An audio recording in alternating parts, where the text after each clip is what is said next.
Hi guys, coucou les copains, je vous retrouve aujourd'hui pour une petite vidéo très improvisée mais que j'avais tout de même envie de faire aujourd'hui parce que je sais que si je le fais pas maintenant, je le ferai jamais. Voilà. Donc on se retrouve pour un petit chit chat sur Shadow and Bone. Quand je dis chit chat, c'est simplement que je vais dessiner pendant que je parle pour gagner du temps. Voilà. Et vous allez avoir mon avis sur Shadow and Bone. Je vais essayer de dessiner, si j'y arrive pas, j'abandonnerai et je vous parlerai, je ferai une vidéo normale tout simplement. Mais ça fait un moment que j'avais envie de parler de la série qui est sortie sur Netflix fin avril. Ayant lu presque tous les livres de Lee Bardugo sur le Grishaverse, je me sens assez légitime, on va dire, pour vous donner mon avis en fait sur la série. Et puis faire aussi un peu des rapprochements entre ce que j'ai lu et ce que j'ai vu. Donc voilà pour ça. Ça ne reste que mon avis, je ne suis pas une professionnelle du cinéma, donc voilà. Mais j'avais envie de pouvoir un petit peu donner mon avis là-dessus. Alors, il y aura des spoilers de la série. En fin de vidéo, je vais essayer de faire la première partie de cette vidéo sans spoil de la série et la deuxième avec spoil. Il risque d'y avoir des spoils sur les livres. Je vous le dis parce que j'ai pas envie que pour ceux qui n'ont pas encore lu les livres, vous soyez spoilés. Tout simplement parce que étant donné que je les ai lus, j'ai quand même envie de pouvoir en discuter librement et en sans le rapprochement avec la série. Mais étant donné qu'il y a quand même des différences, je me doute que pour ceux qui ont déjà lu les livres mais qui n'ont pas encore regardé la série par exemple, ils n'ont pas envie de se faire spoiler la série. Du coup je donnerai mon avis mon avis sans spoil de la série dans la première partie de cette vidéo. Et puis je vous mettrai par exemple je ferai un petit avertissement au moment où je passerai au spoiler. Donc voilà pour ça. Par contre, je vais quand même aller chercher mon chargeur parce que celui que j'ai ici n'est pas assez grand. Alors, du coup, vous me retrouvez dans un endroit que vous voyez jamais dans mes vidéos parce que je suis au bout de mon bureau. Normalement, je suis censée être ici. Mais j'avais pas beaucoup de lumière et donc du coup j'ai préféré me mettre ici et j'ai besoin quand même d'un bureau pour... oulala. Et j'ai quand même besoin de mon bureau pour dessiner. Je vais m'aider de mon téléphone parce que j'ai noté les plus et les moins de la série. Du coup on va commencer avec la partie sans spoil. Globalement j'ai un très bon avis de la série. Je trouve que ce qu'ils ont réussi à faire pour une saison 1, c'est vraiment très bien. J'avais très peur que la série tombe dans le gros cliché teen shows très cucul à praline. Bon, je suis consciente que la partie avec Alina, etc., c'est toujours assez cucu. Mais je trouve que ça a été assez bien adapté. Donc je trouve que ça a été assez bien adapté. Et je sais qu'il y a aussi des petites différences entre les livres et la série, mais franchement dans sa globalité je trouve que ceux qui ont réalisé la série ont fait un très bon boulot. Et je pense aussi que le fait que Lee Bardugo a supervisé la série et ne voulait pas elle voulait donner son accord à chaque fois pour la série en général, pour que ce soit le plus fidèle possible. Et je pense que ça se ressent quand même assez bien parce que l'univers est vraiment... Enfin dans tous les cas oui, je sais que certains, moi y compris, ont dû s'imaginer parfois des choses qui différaient des livres, mais globalement quand j'ai regardé les visuels de la série ça ressemblait assez bien à ce que je m'étais imaginé moi dans ma tête, à part pour les effets spéciaux, on en reparlera plus tard. Ensuite Un truc que j'ai vraiment adoré et que je trouve qu'il faut souligner, c'est le cast. Je trouve que ils ont vraiment bien géré le cast, dans le sens où chaque personnage correspond vraiment très bien physiquement et mentalement, je trouve, aux personnages dans les livres. J'aurais pas pu m'imaginer mieux personnellement. Donc pour ça je trouve que c'est vraiment très bien, parce que pour moi, même si il y a des trucs qui m'ont dérangé dans l'environnement et dans les effets spéciaux, la chose pour moi la plus importante, c'est les personnages, leur caractère, leur personnalité, leurs relations, et à ce niveau là je trouve que ça a été assez bien géré, assez bien joué, assez bien choisi, donc je trouve que c'est important de le souligner. Alors ensuite, de quoi est-ce que je voulais dire, oui, bah, la fidélité par rapport au livre est assez bien respectée aussi, même s'il y a des petits détails qui changent. J'ai pas forcément les détails en tête, mais je trouve que c'est assez fidèle. Il n'y a pas de gros détails qui changent vraiment le scénario. Enfin, le fait que les deux séries se croisent, donc les deux sagas, donc Six of Crows et Grisha, qui sont à la base des sagas de livres qui sont à dissocier, qui se passent dans le même univers, mais de base dans les livres, certains personnages ne se croisent pas. Je trouve que c'était une très bonne initiative et que ça a été assez bien fait. Ça me faisait un peu peur, je me disais, mais Six of Crows, normalement c'est censé se passer après Grisha, comment est-ce qu'ils vont faire? Et au final je trouve que ça a été bien fait. Donc ça c'est important à souligner aussi. Et du coup le fait qu'il y ait deux univers différents dans le même univers, je sais pas si c'est compréhensible ce que je veux dire, et que certains personnages se rencontrent, ça rendait la série homogène. Et je trouve que d'une certaine manière ça a été assez bien réalisé. À part, j'ai quelques petites réflexions sur le sujet, mais je les ferai dans la partie spoiler parce que j'ai pas envie de spoiler ceux qui n'ont pas encore regardé la série. Je pense que pour les plus sans spoiler, on y est. Et pour les moins sans spoiler, j'en ai qu'un parce que sinon je vais spoiler. Et la chose qui m'a chiffonné, mais ça j'en avais déjà parlé, j'en ai parlé dans mon chit chat, le dernier chit chat que j'ai fait.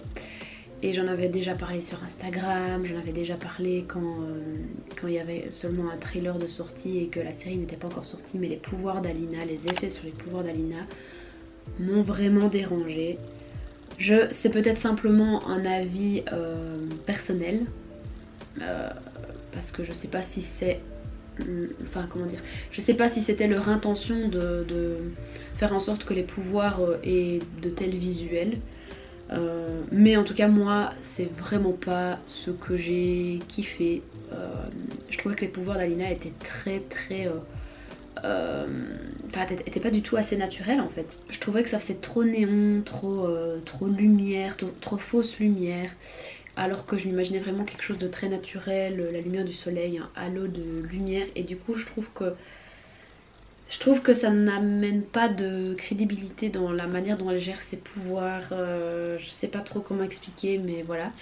Et dans certaines scènes il y a des effets spéciaux que je trouvais un peu chelous, dans le sens où ils ont fait des espèces d'effets de flou, de ralenti, et je trouve que ça amène absolument rien à l'esthétique et même à l'histoire.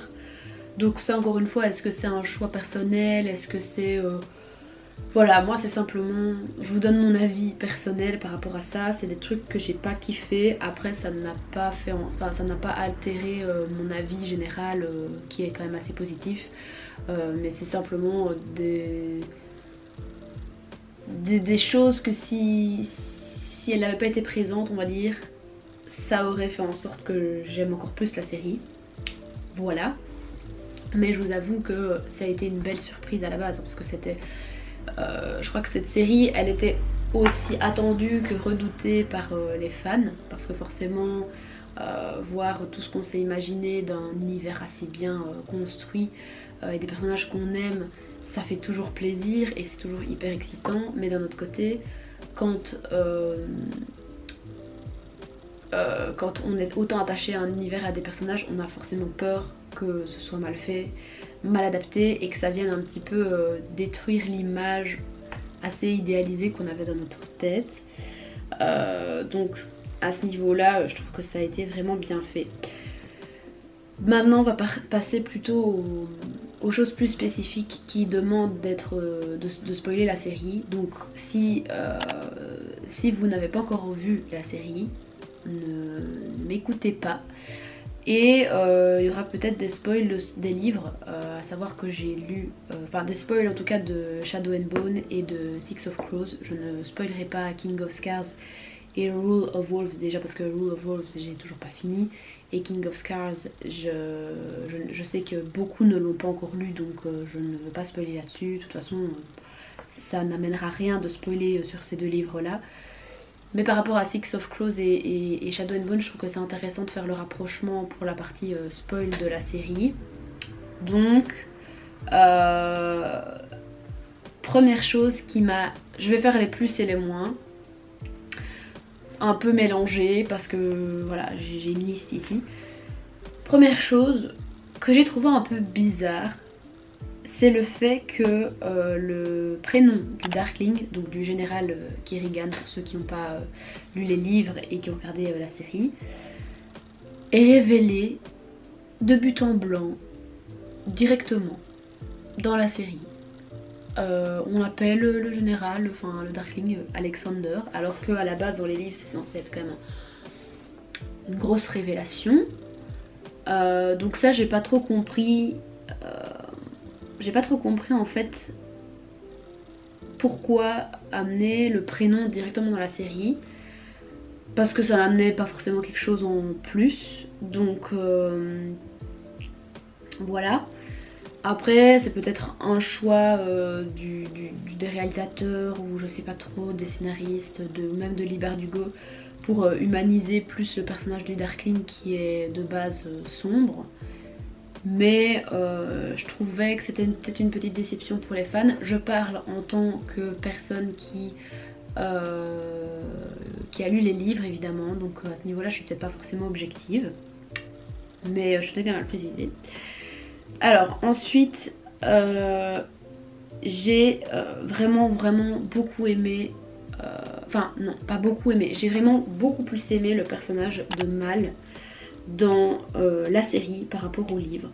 Donc à savoir que le personnage de Mal dans les livres m'exaspère, mais d'une force les gars, vraiment abusée. Je n'accrochais absolument pas à ce personnage, c'était encore pire que Alina, je le trouvais vraiment mais inintéressant. Je trouvais qu'il était vraiment là seulement comme love interest pour Alina, et je trouvais que clairement il servait à rien, à part juger les choix d'Alina qui sont pas toujours forcément hyper intelligents, hein, j'en suis consciente, mais je trouvais que dans les livres il n'apportait rien, surtout que tout le moment où il recherche le cerf et où il fait en gros sa mission pour pouvoir justement voir Alina au Little Palace, dans les livres, normalement c'est seulement, enfin on l'apprend seulement parce qu'il le raconte à Alina. On ne l'apprend pas forcément, on n'a pas un chapitre dédié à Mal et à son histoire. Or ici dans la série, on le voit en fait, on voit toutes les difficultés qu'il rencontre autour de son périple pour faire la recherche du cerf, etc. Et ça je trouvais que ça amenait vraiment une plus-value au personnage et je trouve que c'était hyper important. Et en plus de ça je le trouvais vraiment beaucoup plus intéressant. Après on arrive justement à un deuxième point négatif pour moi, c'est le fait qu'entre le personnage de Mal et de Alina il n'y a aucune alchimie, genre il n'y a pas d'étincelle, et c'est ce qui fait que rapidement dans la série en tout cas, la scène d'Arklina, donc Alina avec le Darkling où ils s'embrassent, etc. Je sais que beaucoup de personnes ont trouvé cette scène malsaine parce que le Darkling est beaucoup plus âgé que Alina. Personnellement j'ai pas vu de gêne, moi ça m'a pas gêné, ça m'a pas mis mal à l'aise, et je trouvais qu'il y avait directement une alchimie beaucoup plus grande entre ces deux personnages là que entre Alina et Mal, qui sont censés justement se connaître depuis l'enfance. Au début de la série ça se voit que Alina directement elle a des sentiments pour Mal, mais qu'elle est assez friendzonée on va dire. Et je trouvais qu'il n'y avait vraiment pas d'alchimie. Au moment où ils se retrouvent, il n'y a pas ce petit truc où tu te dis ah yes ils se retrouvent, où tu te dis oh c'est attendrissant, genre ils se retrouvent et t'es là bah d'accord super, ça n'amène rien, enfin je sais pas comment expliquer, mais moi en tout cas j'ai senti une absence d'alchimie. Je sais pas si c'est les deux acteurs ensemble ou quoi que ce soit.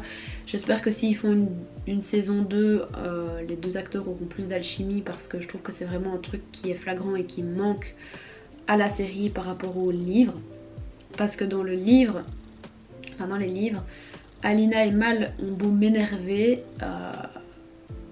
par leur niaiserie tous les deux, on peut pas nier qu'ils ont une relation assez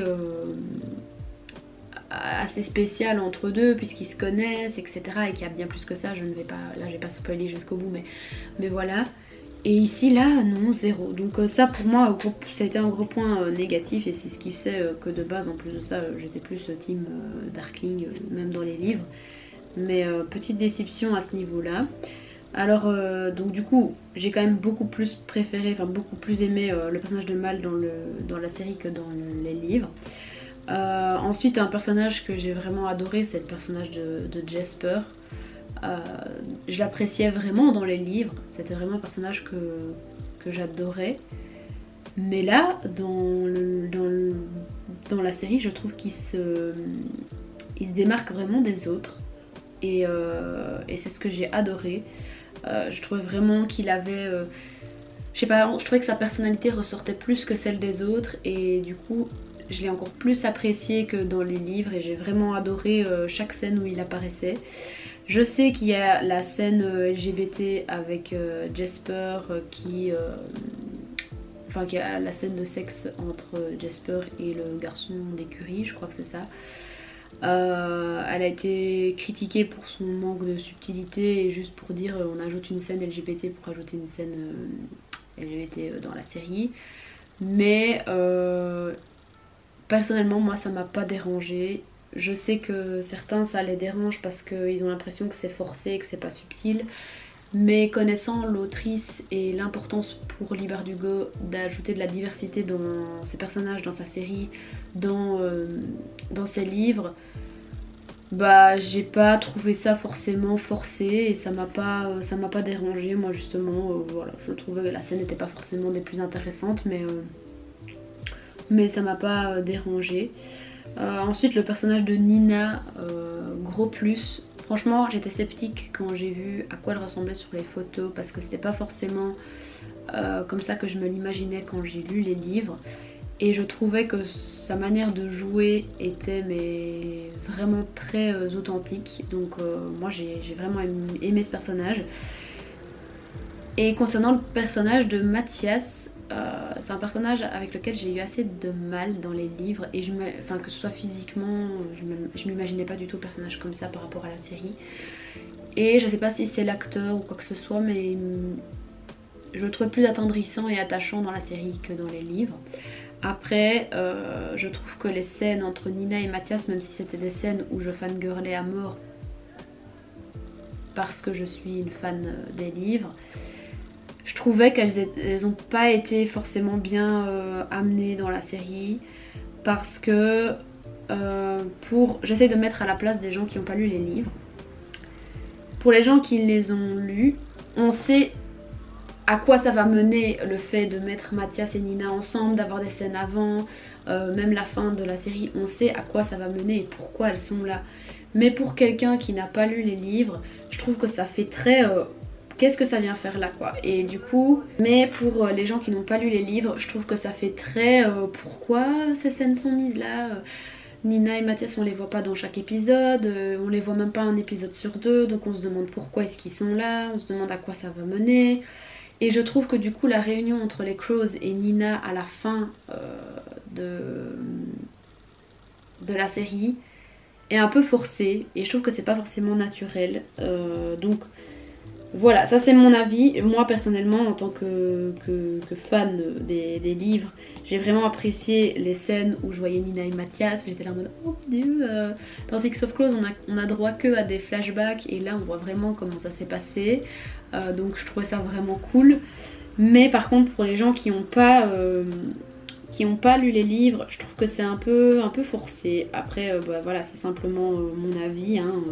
Je ne jette pas la pierre à ceux qui ont aimé parce que moi-même j'ai aimé.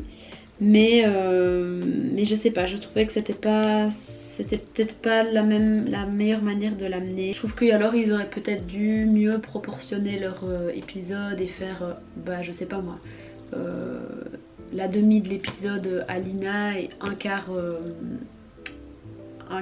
Mathias et Nina et un quart les Crows, parce que du coup je trouvais que c'était vraiment un peu amené comme si on nous mettait des petites miettes et qu'on devait un petit peu capter où ça allait nous mener. Enfin je sais pas, j'étais pas forcément fan.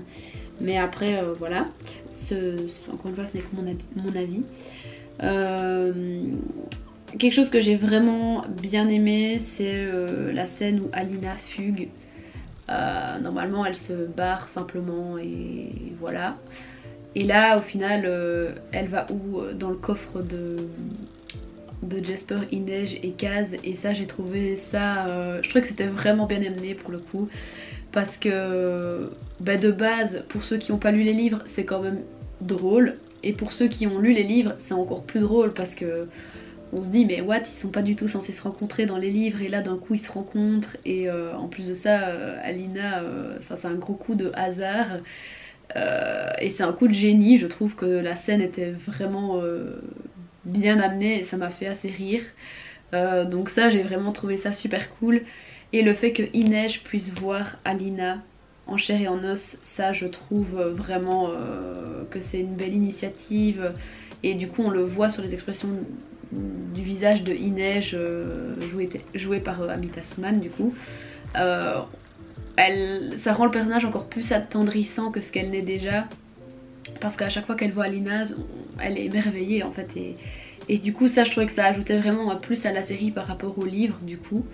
Donc ça gros coup de cœur. Ma caméra s'est arrêtée, je recommence. Je disais que pour le personnage de Kaz j'avais été un peu déçue du personnage en général. Pourquoi ? Parce que je m'attendais à plus de mystère qui entourait le personnage.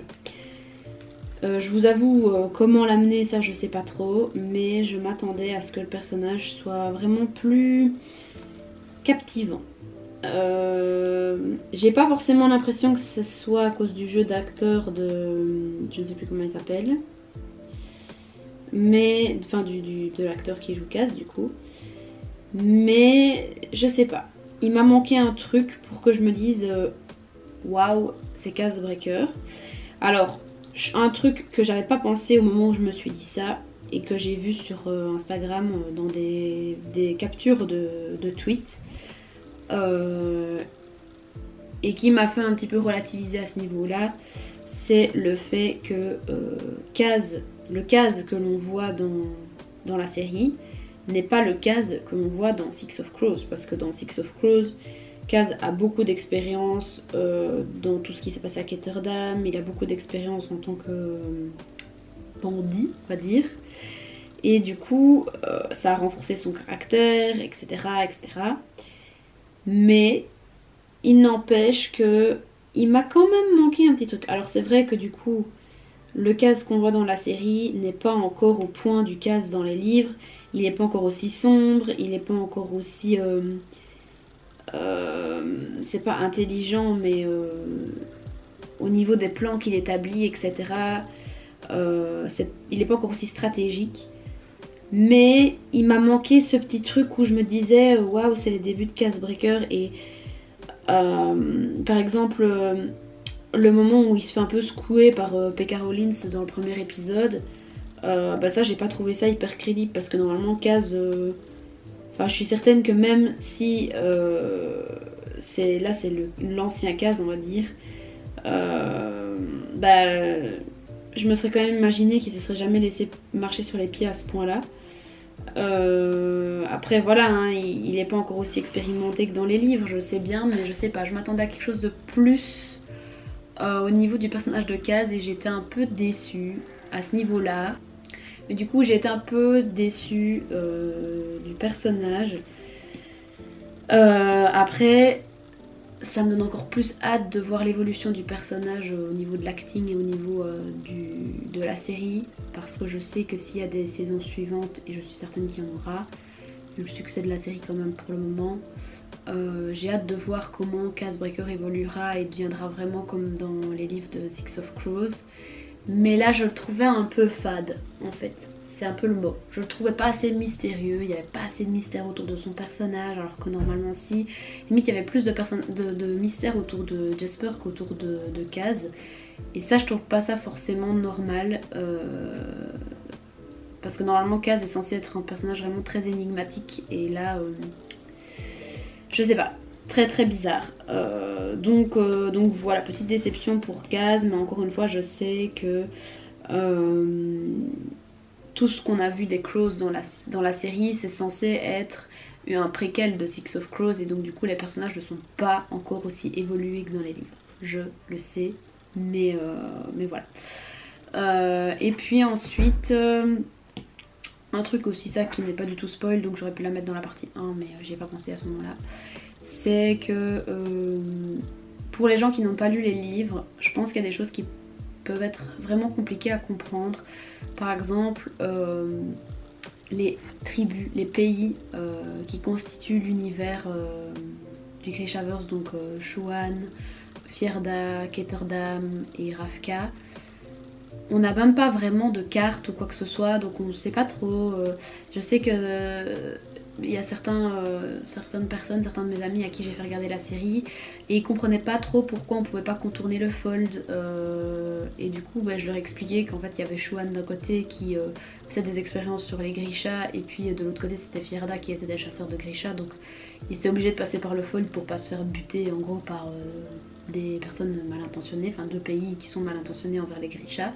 Et ça apparemment ça n'a pas été très très compréhensible pour les gens qui n'ont pas lu les livres. Et d'un autre côté ça je peux comprendre, et aussi tout l'ordre qui constitue les Grisha, donc je les ai devant moi parce que même moi qui ai lu les livres je les retiens pas tous. Mais il y a Corporal Ki, Ethereal Ki et Material Ki, plus à l'intérieur tous les autres, donc genre Summoners, Fabricateurs, etc. C'est pas hyper compréhensible pour les gens, j'ai l'impression que c'est pas... pour ceux qui n'ont pas lu les livres, je trouve que c'est pas non plus hyper clair dans la série. Après, en 8 épisodes, c'est assez dur de donner des explications sur tout. Donc ça, je le sais. Et d'ailleurs, c'est comme des séries par exemple comme Game of Thrones. Il y a des choses où il faut lire des articles, où il faut se renseigner un petit peu sur l'univers pour comprendre tout. Parce que parfois, quand il y a beaucoup de personnages, par exemple dans Game of Thrones, il y a énormément de personnages, c'est dur à comprendre. Bon là, dans Shadow and Bone, il n'y a clairement pas autant de personnages que dans Game of Thrones, donc c'est pas comparable. Mais je trouve que c'est pas hyper clair et j'espère que c'est des points qui seront éclaircis pour les gens qui n'ont pas lu les livres dans les saisons prochaines. Parce que je trouve que c'est un peu dommage, c'est quand même un univers qui regorge de choses et d'explications à certains phénomènes qui se passent dans la série. Même pour les pouvoirs des Grisha, etc. Je trouve que ça n'a pas été assez expliqué, mais après voilà, en 8 épisodes c'est vraiment dur. Et c'est aussi ça, on en avait parlé avec Aude de la chaîne Jaude. 8 épisodes c'est dur pour être vraiment accro à la série et se dire ouah, j'ai envie de continuer, j'ai envie de continuer, j'ai envie de continuer. Et même pour moi qui ai lu les livres, j'ai pas été aussi accro que ce que je ne pensais l'être en la regardant en fait. Et je trouve ça dommage, je trouve que même 10 épisodes ça aurait été mieux que 8 parce que ça aurait permis d'éclaircir certaines scènes, certaines choses qui sont pas expliquées. Mais bon, voilà, je sais pas pourquoi ils ont fait le choix d'en faire 8. C'est peut-être une question de budget ou juste parce que c'est la première saison, peut-être qu'ils n'avaient pas forcément envie de faire trop d'épisodes. Ce que je peux comprendre en soi, mais Mais voilà, j'espère, après c'est des choses qui peuvent être améliorées et globalement mon avis est très positif de la série. Je trouve que c'est une assez bonne adaptation et je trouve que vraiment clairement ce qui fait que la série est entraînante et se laisse encore plus regarder, je trouve que c'est la partie sur les clauses et pas sur Alina, parce que le plot sur Alina est clairement moins original, moins intéressant et moins prenant, parce que c'est beaucoup plus déjà vu, genre oh mon dieu, le Darkling qui à la base on croit que c'est un gentil, en fait c'est un méchant, et puis Alina, l'élu qui est censée être une fille normale et puis d'un coup se découvre des pouvoirs et qui est amoureuse de son meilleur ami, blablabla, enfin bref, ça c'est clairement des trucs vus et revus dans la fantasy. Mais je trouve vraiment que ce qui fait la force de la série, c'est Inej, Jesper et Kaz. Et j'ai hâte de voir leur évolution dans les saisons prochaines. Et j'ai très hâte de voir l'évolution de deux personnages en particulier dans les saisons qui viennent. Le personnage de Zoya et le personnage de Genia. Je trouve que c'est des personnages qu'on n'a pas forcément bien vus dans la série. Genia, on la voit au tout début, on la voit un peu à la fin. Et Zoya, je trouve qu'elle est vraiment valorisée seulement à la fin de la saison. Alors que c'est quand même un personnage très important et j'espère qu'elles seront toutes les deux plus valorisées dans les saisons prochaines. Mais je pense que ça le sera. Et aussi j'ai très très hâte et beaucoup d'attentes pour le personnage de Nikolai qui intervient dans le deuxième livre, enfin à partir du deuxième livre de Shadow and Bone, donc Siege and Storm. Donc il devrait apparaître dans la saison 2 et je pense, il paraît que l'acteur a déjà été casté pour Nikolai. Et si c'est ça, beaucoup d'attentes parce que Nikolai, je crois que c'est un personnage qui est vraiment très apprécié de tout le monde. Donc il y a beaucoup d'attentes à ce sujet-là et je crois que les gens vont être beaucoup plus critiques au niveau de ce personnage-là. Mais je pense que si l'acteur est bien choisi et joue bien le personnage, ça peut vraiment amener une autre dimension et une autre plus-value à la série et j'ai vraiment hâte de voir ça en espérant que ce soit bien fait. Et voilà mon avis global. Je pense pas que j'ai d'autres choses à rajouter. J'ai essayé d'être objective par rapport aux gens qui auraient pas lu les livres et qui ont regardé la série comme ça. Et aussi de donner mon avis par rapport à moi qui ai lu les livres, sachant que je suis pas la seule. Donc voilà pour mon avis global sur la série. Il fallait bien que je vous le fasse un jour parce que bon, je vous parle des livres de Lee Bardugo et du Grishaverse depuis le début de cette chaîne, depuis que j'ai ouvert cette chaîne, qui a eu 1 an le mois dernier d'ailleurs, il faut quand même le préciser. Donc je me devais là de faire une critique de l'adaptation. J'ai essayé d'être la plus juste possible dans ma critique, donc de mettre à la place de ceux qui ont lu les livres et de mettre à la place de ceux qui n'ont pas lu les livres. J'espère que ça vous aura plu, j'espère que vous avez aimé la série autant que moi et que vous aimez les livres autant que moi. Voilà, moi je suis quand même toujours une super grande fan de cette saga. De l'univers aussi, de l'univers et des personnages. Je trouve que Lee Bardugo elle a une grande force dans son écriture, c'est la manière dont elle construit son univers qui est toujours hyper riche. Je l'ai déjà vu aussi dans Nine's House qu'elle a écrit, qui n'a rien à voir avec le Grishaverse, mais elle a vraiment une force dans la manière dont elle décrit tout son environnement et je pense que ça se ressent aussi dans la saga et que c'est une des grandes forces dans la saga, c'est d'avoir un univers plus soviétique, russe, revisité que médiéval, qui a déjà été beaucoup vu en fantasy.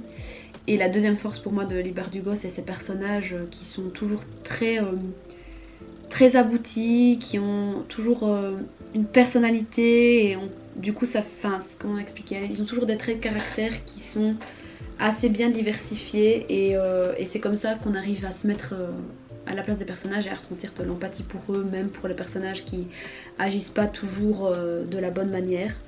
Et ça je trouve que c'est une force dans les récits que Lee Bardugo écrit, mais voilà, vous connaissez mon admiration pour cette autrice que j'aime tellement. Donc voilà pour ça. Bah écoutez, j'ai très hâte que la saison 2 arrive. D'ailleurs elle a toujours pas été annoncée, mais je suppose qu'elle sera annoncée. Et je vais vous laisser sur ces belles paroles. Si vous avez été jusqu'au bout, vous pouvez me mettre dans les commentaires un petit emoji serre, comme ça on reste dans le thème. Et sur ce, je vous souhaite de belles lectures et un bon visionnage pour ceux qui n'ont pas encore vu la série. Et je vous dis à la prochaine dans une nouvelle vidéo. Bye et likez la vidéo.